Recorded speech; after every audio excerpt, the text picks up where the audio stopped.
Баршаңызға сәлем достар. Бүгін сіздермен мектеп асханасындағы дәмді мини пиццаны рецептімен бөлісемін. Жұмсақ қамыры мен дәмді салмасы бұл пиццаны бір жегеннен-ақ өзіңізге ғашық етеді. Ендеше бастайық. Ең алдымен ыдысымызға жылы сүтімізді, тұзымызды, қантымызды, дрожжымызды және еріген сары майымызды қосып, жақсылап барлығын араластырып аламыз.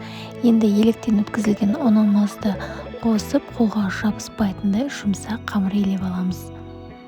Мінекей қамырымыз осылай болып шығады.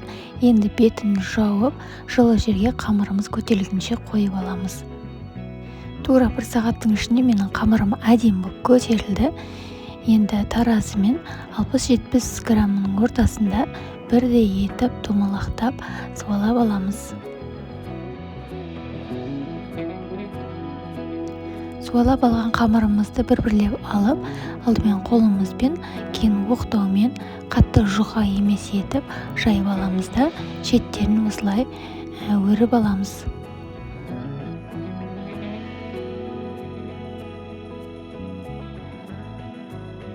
Қалған қамырдың барлығын тура осылай жайып, шеттерін буып алып, табамызға салып аламыз.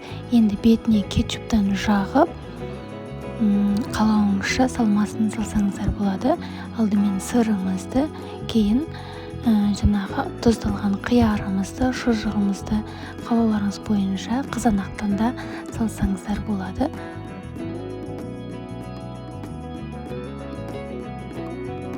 Барлық пиццамызды дайындап болғаннан кейін шеткі бөлігіне жұмыртқа жағуды ұмытпаңыздар.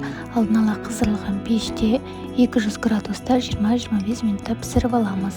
Неге осымен біздің мектеп кезімізді еске түсіретін жұмсақ, тойымды, өте дәмді мини пиццамыз дайын болды.